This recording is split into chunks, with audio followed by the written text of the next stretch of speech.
لا إله إلا الله لا إله إلا الله لا إله إلا الله محمد رسول الله أبدأ باسم الواحد حمدا له بالعابد صلى على محمد والآل وسلام الله أدعوك يا مولا لنا بأهل بدر بدرنا محمد نبينا صل عليه يا الله.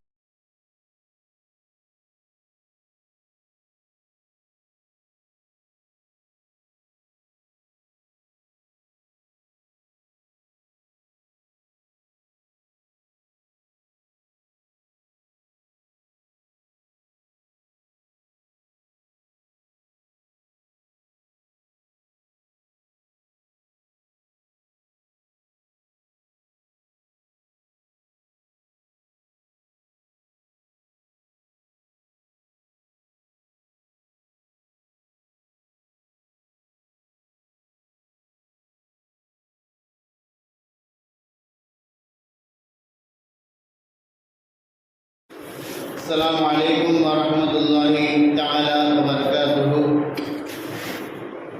الحمد لله رب العالمين، الصلاة والسلام على خاتم النبيين وعلى آله الطيبين وأصحابه الطاهرين والمسلمين والمؤمنين كلهم أجمعين، أما بعد، فأعوذ بالله من الشيطان الرجيم.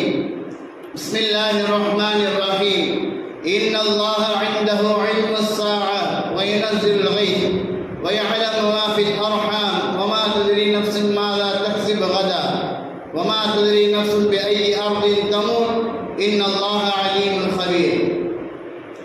عن حذيفة رضي الله تعالى عنه اطلع النبي صلى الله عليه وسلم علينا ونحن نتذاكر فقال ما تذاكرون؟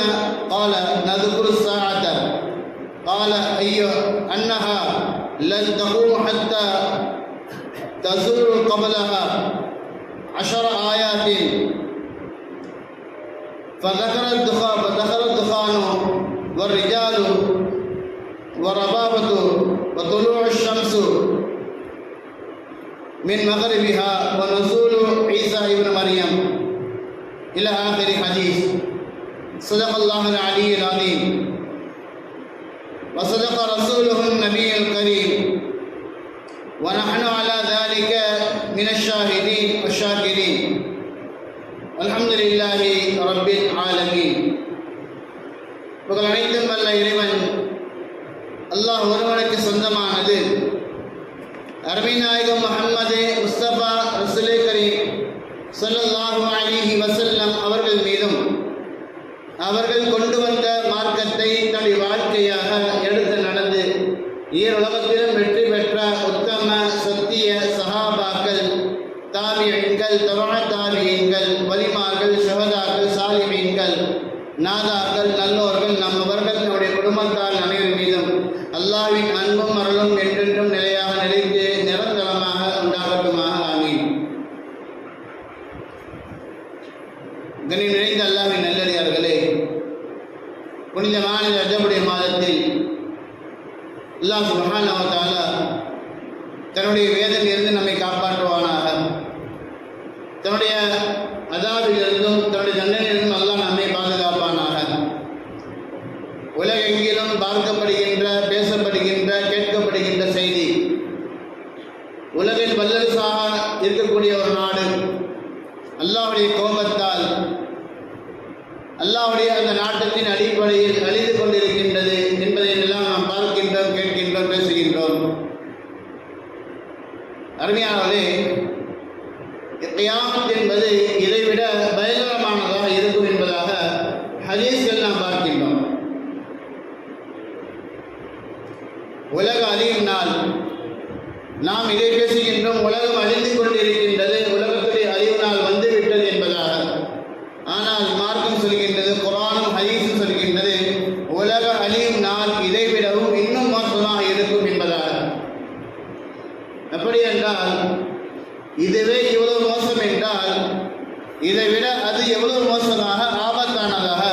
அச்சுறுத்தலுக்குரியதாக இருக்கும் என்று நாம் சிந்தித்து பார்க்க வேண்டும். அருமையானே, உலகம் உருவாகிவிட்டது. உருவாக்கப்பட்ட அனைத்திற்கும் ஒரு முடிவு நாள் என்பது கண்டிப்பாக இருக்கும். உலகத்தில் பிறக்கின்ற அந்த ஒவ்வொரு குழந்தையும் ஒரு நாள் மரணித்தே தீரும். மனிதனால் உருவாக்கப்படுகின்ற ஒவ்வொரு வஸ்துக்களும் அதற்குரிய அந்த குறிப்பிட்ட நாள் எல்லை முடிந்த பிறகு அது ஒன்றுமில்லாத ஆகிவிடும். இறைவனால் படைக்கப்பட்ட அத்தனை வஸ்துக்களும் அப்படித்தான். அல்லாஹ் எப்பொழுது உருவாக்குகின்றானோ அதனுடைய இறுதி நாளை அல்லாஹ் அப்பொழுதே முடிவு செய்து விடுகின்றான். உலகத்தினுடைய வஸ்துக்கள், வானத்திற்கு மேலாக உள்ளவை, பூமிக்கு கீழாக உள்ளவை அனைத்தும் அல்லாஹ்வினால் இறைவனால் உருவாக்கப்பட்டது. உருவாக்கி இறைவன் இதற்கென்று ஒரு முடிவு நாளை அல்லாஹ் முடிவு செய்து வைத்து விட்டான். அதை இறைவன் தன்னுடைய கைவசத்தில் வைத்திருக்கின்றான். அல்லாஹ் சுப்ஹானஹு வ தஆலா அழகான வார்த்தையை கொண்டு குர்ஆனிலே இப்படி சொல்கின்றான், இன்னல்லாஹ இன்தஹு இல்முஸ் ஸாஅ. கியாமத்துடைய நாள் எப்பொழுது வரும் என்பதை அல்லாஹ் தன் வசம் வைத்திருக்கின்றான். இன்னல்லாஹ இன்தஹு, அல்லாஹ்விடத்தில் தான் அதற்குண்டான இல்மு இருக்கின்றது. அது எப்பொழுது நிகழும் என்ற அறிவு அல்லாஹ்வை சார்ந்தது. அல்லாஹ் எப்பொழுது கொண்டு வர வேண்டும் என்பதாக நினைக்கின்றானோ அப்படியாக அந்த நேரத்தில் அல்லாஹ் அதை கொண்டு வந்தே தீருவான் என்பதில் நமக்கு எந்த ஒரு சந்தேகமும் இல்லை. அது மட்டுமல்ல, ஒரு மனிதன் முஃமினாக வாழ வேண்டும் என்றால், அல்லாஹ்வின் மீது நம்பிக்கை கொண்டவனாக வாழ வேண்டும் என்றால் அவன் முழுமையாக நம்பக்கூடிய விஷயங்கள் ஒன்றாக கியாமத் என்பது இருக்கின்றது. ஆமன்து பில்லாஹி வ மலாயிகத்திஹி வ குதுபிஹி வ ருசுலிஹி வல் யௌமில் ஆகிரி. மறுமை நாளை அவன் நம்பிக்கை கொள்ள வேண்டும். மறுமை நாளை நம்பினால் மட்டும்தான் அவன் உண்மையான ஈமான்தாரியாக, இறைவனை ஏற்றுக்கொண்டவனாக அவன் இருக்க முடியும் என்பதாக மார்க்கம் நமக்கு கற்றுத் தருகின்றது. ஆனால் அது எப்பொழுது நிகழும் என்பதை யாரும் முடிவு செய்ய முடியாது. அல்லாஹ் சுப்ஹானஹு வ தஆலா தன்னுடைய நாட்டத்தின் அடிப்படையில், தன்னுடைய விருப்பத்தின் அடிப்படையில் எப்பொழுது கொண்டு வர வேண்டும் என்பதாக அல்லாஹ் முடிவு செய்கின்றானோ அப்பொழுது சரியான நேரத்தில் அதை கொண்டு வந்தே தீருவார். நபி நாயகம் ஸல்லல்லாஹு அலைஹி வஸல்லம் அவர்கள் சுமார் 1400 ஆண்டு காலங்களுக்கு முன்பே கியாமத் நெருங்கிவிட்டது என்பதாக சொன்னார்கள். நாம் நினைத்துக் கொண்டு வாழ்ந்து கொண்டிருக்கின்றோம், இன்னும் பல ஆண்டுகள், பல லட்ச ஆண்டு காலங்கள் நான் வாழ்வேன் என்பதை போன்று என்னுடைய ஆசைகளை நீட்டித்துக் கொண்டே நாம் போய் கொண்டிருக்கின்றோம். சுமார் 1400 ஆண்டு காலங்களுக்கு முன்பதாகவே உலகத்துடைய நாள், எல்லை நாள் நெருங்கிவிட்டது, உலக அழிவு நாள் நெருங்கிவிட்டது என்பதாக அருமை நாயகம் ஸல்லல்லாஹு அலைஹி வஸல்லம் சொன்னார்கள். மனைவிக்காக வேண்டி நீங்கள் உங்களுடைய வாழ்க்கையை தயாரிப்பு செய்து கொள்ளுங்கள்.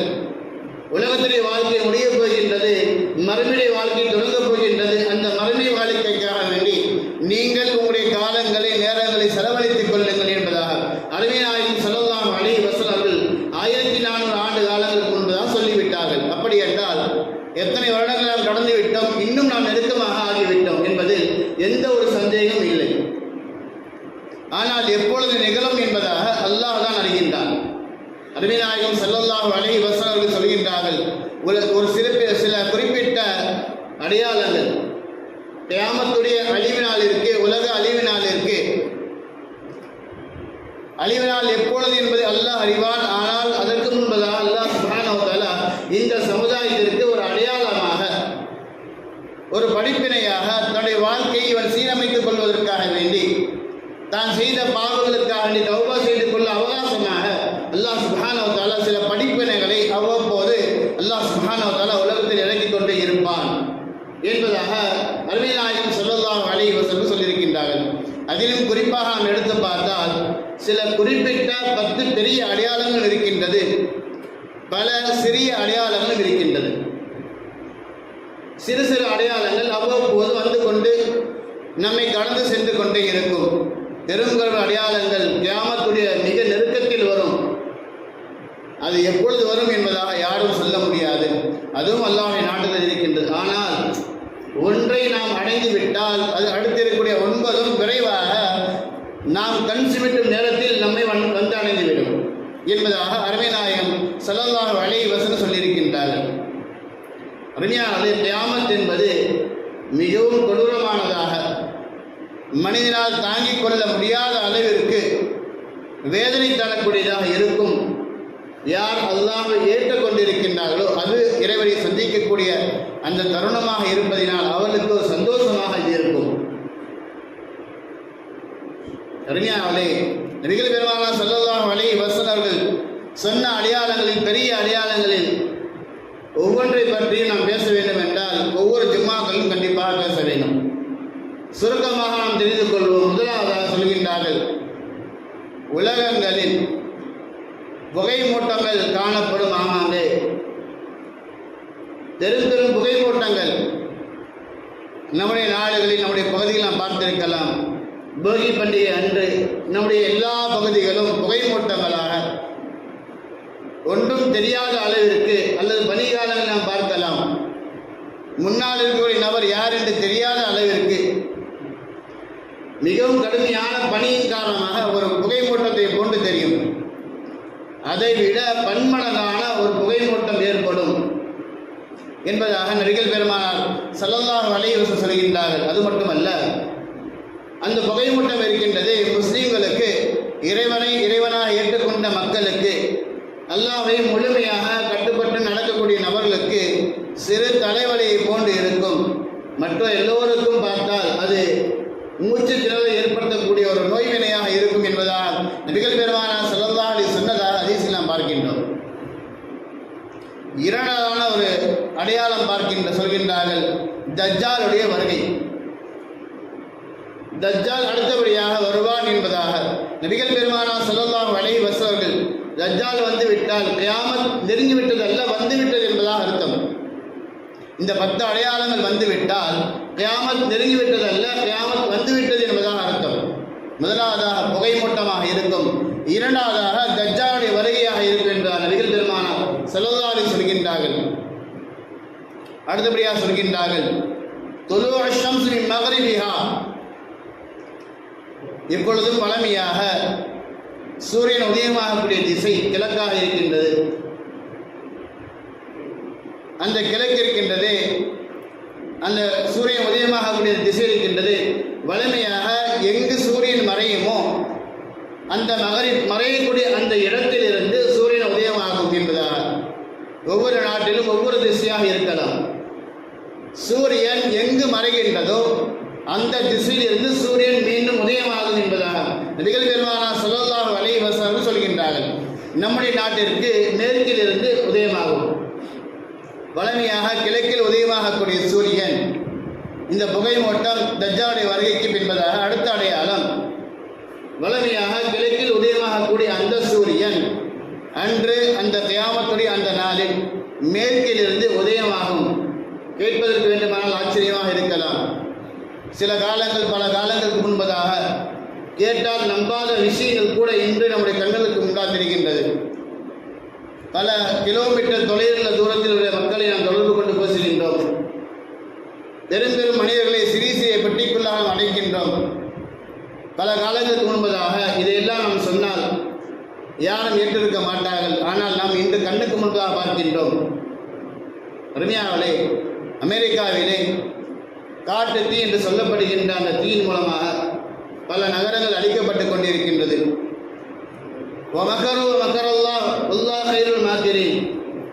மனிதனும் சூழ்ச்சி செய்கின்றான், அல்லாஹும் சூழ்ச்சி செய்கின்றான். அல்லாஹ் சூழ்ச்சி செய்யக்கூடியவர்கள் சிறந்தவனாக இருக்கின்றான் என்பதாக குர்ஆன் நாம் படிக்கின்றோம். கண்களுக்கு முன்பதாக பார்க்காத வரையிலும் அல்லாஹ்வுடைய சூழ்ச்சி எப்படிப்பட்டது என்பதாக நமக்கு விளங்கலை. கண்களுக்கு முன்பதாக பார்த்த பின்புதான் ஆம் அல்லாஹ்வுடைய வேதனை வந்துவிட்டது, அல்லாஹ் சூழ்ச்சி செய்துவிட்டான் என்பதாக, அல்லாஹ் அவர்களை தண்டித்து விட்டான் என்பதாக நாம் உணர்கின்றோம். ஈமான் இருக்கின்றது கண்களுக்கு முன்பதாக பார்த்து நம்புவது அல்ல, கண்களுக்கு பின்பதாக இருக்கக்கூடிய விஷயங்களை பார்க்காத விஷயம் நம்புவதுதான். நாம் சொர்க்கத்தை பார்க்கவில்லை, நரகத்தை பார்க்கவில்லை, அல்லாஹை பார்க்கவில்லை, மலக்குமார்களை பார்க்கவில்லை, வேதங்களை பார்க்கின்றோம், ஆனால் அதை இறங்கக்கூடிய சூழ்நிலை பார்க்கவில்லை. எதையும் நாம் பார்க்காமல் அல்லாஹை நாம் நம்புகின்றோமே, அதே போன்று கியாமத்துடைய அடையாளமாக இருக்கக்கூடிய ஒவ்வொன்றையும் நாம் கண்டிப்பாக நம்ப வேண்டும். நம்முடைய உள்ளங்கள் ஆதாரங்கள் இல்லாமல் ஏற்றுக்கொள்ளாது. ஆனால் மார்க்கம் சொல்கின்றதா ஏற்றுதான் ஆக வேண்டும் என்றால் கண்டிப்பாக நிகழும். உலக அழிவு நாள் என்பது கண்டிப்பாக நிகழும். அதே போன்று கிழக்கில் உதயமாகக்கூடிய அந்த சூரியன் கியாமத்துடைய அந்த நெருக்கத்தில் அந்த நாளிலே மேற்கில் உதயமாகும் என்பதாக நபிகள் பெருமானார் ஸல்லல்லாஹு அலைஹி வஸல்லம் சொல்கின்றார்கள். நுஸூல் ஈசா இப்னு மரியம் அலைஹிஸ்ஸலாத்து வஸ்ஸலாம், மரியமுடைய மகன் ஈசா அலைஹிஸ்ஸலாம் அவர்கள் இறங்குவார்கள். அவருடைய வருகை கண்டிப்பாக இருக்கும். அருமையானவர்களே, நமக்கெல்லாம் தெரியும் கடைசி காலகட்டத்தில் ஈசா அலைஹிஸ்ஸலாம் வருவார்கள். நாம் பல பயான்களில் பல கிதாபுகள் படித்திருக்கலாம், கேட்டிருக்கலாம். ஈசா அலைஹிஸ்ஸலாம் வருகை கண்டிப்பாக கியாமத்துடைய அந்த நாளிலே அந்த நெருக்கத்திலே நிகழும் என்பதாக அருமை நாயகம் ஸல்லல்லாஹு அலைஹி வஸல்லம் சொல்கின்றார்கள். வயஜூஜ் வ மாஜூஜ், யஜூஜ் மாஜூஜ் என்று அல்லாஹ்வுடைய ஒரு படைப்பு இருக்கின்றது. நாம் எல்லாம் கேள்விப்பட்டிருக்கோம். அந்த மனிதனுடைய உயரம் கட்டவிரை அளவுதான் இருக்கும் என்பதாக. குட்டையான மக்களாக இருப்பார்கள் சமுதாயத்தினர்கள். என்ற அளவிலும் உலகத்தில் ஏதோ ஒரு பகுதியில் அவர் வசித்துக் கொண்டிருக்கின்றார்கள். அல்லாஹ் சுப்ஹானஹு வ தஆலா நமக்கு மத்தியில் அவருக்கு மத்தியில் ஒரு திரையை ஏற்றிருக்கின்றான். அந்த திரையை விலக்கிக் கொண்டு அல்லாஹ்வுடைய நாட்டத்தின் அடிப்படையில் அவர்கள் இந்த சமுதாயத்திற்கு மத்தியில் வருவார்கள் என்பதாக நாம் கேள்விப்பட்டிருக்கலாம். கியாமத்துடைய அந்த நாளிலே அந்த நெருக்கத்திலே அவர்கள் வருவார்கள் என்பதாக ஹதீஸ் நமக்கு சொல்கின்றது. சலாசத்து குசூஃபின், 3 விதமான நிலநடுக்கங்கள் ஏற்படும். இப்பொழுதெல்லாம் ஏற்படுகிற நிலநடுக்கங்கள் ஒன்றுமல்ல. அந்த நிலநடுக்கம் பயங்கரமானதாக இருக்கும். யாரும் தாங்கிக் கொள்ள முடியாத அளவிற்கு பெரிதாக இருக்கும் என்பதாக நபிகள் பெருமானார் ஸல்லல்லாஹு அலைஹி சொல்கின்றார்கள். 3 இடங்களில் 3 விதமான நிலநடுக்கங்கள். ஒசூபன் பின் மஷ்ரிகி, மஷ்ரிகிலே மேற்கு திசையிலே கிழக்கு திசையிலே ஒரு பூகம்பம் ஏற்படும். ஒசூபன் பின் மக்ரிபி, மேற்கு திசையிலே ஒரு நிலநடுக்கம் ஏற்படும். ஒசூபன் பி ஜசீரா, ஜசீரத்தில் அரபு, அரபு திசையிலே அரபு நாட்டிலே ஒரு பூகம்பம் நிகழும் அரபு தேசத்திலே என்பதாக சொல்கின்றார். 3 நிலநடுக்கங்கள், ஒன்று கிழக்கிலும், ஒன்று மேற்கத்திய நாடுகளிலும், ஒன்று அரபுடைய நாட்டிலும் நிகழும் என்பதாக நபிகள் பெருமானார் ஸல்லல்லாஹு அலைஹி சொல்கின்றார்கள்.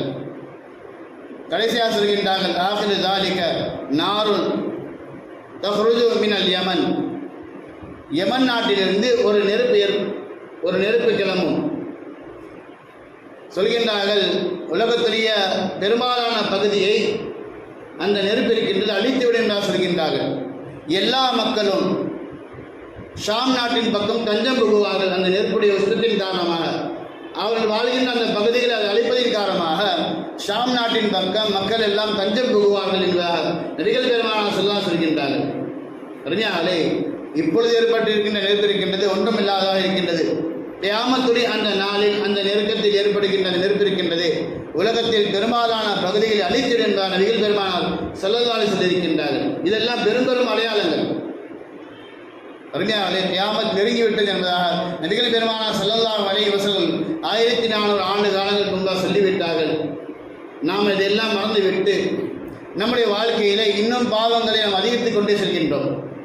அல்லாஹ்வுடைய சிந்தனை விட்டு நாம் தூரமாகிக் கொண்டே இருக்கின்றோம். அல்லாஹ்வை வணங்குவதை விட்டு நாம் இன்னும் தூரமாகிக் கொண்டே இருக்கின்றோம். ஜும்மாவுடைய நாளில் சிறப்பாக அமல் யார் விரைவாக வருகின்றார்கள் ஒட்டகத்துடைய நன்மை கிடைக்கின்றது. லேசான ஒரு நன்மை, லேசாக கிடைத்துவிடக்கூடிய ஒரு நன்மை. அறிஞர்களே, இப்படியாக பல நன்மைகளை நாம் இழந்து கொண்டிருக்கின்றோம். அல்லாஹ் சுப்ஹானஹு வ தஆலா வாழ்கின்ற குறுகிய காலகட்டம், அந்த காலகட்டத்தில் அதிகமான நன்மைகளை செய்யக்கூடிய பாக்கியத்தையும், செய்கின்ற பாவங்களுக்கு அதிகமாக தௌபா செய்யக்கூடிய பாக்கியத்தையும், பாவங்களை விட்டு தூரமாக இருக்கக்கூடிய பாக்கியத்தை எல்லாம் தந்தருள்வானாக. அல்ஹம்துலில்லாஹி ரப்பில் ஆலமீன். அஸ்ஸலாமு அலைக்கும் வரஹ்மத்துல்லாஹி வபரகாத்துஹு.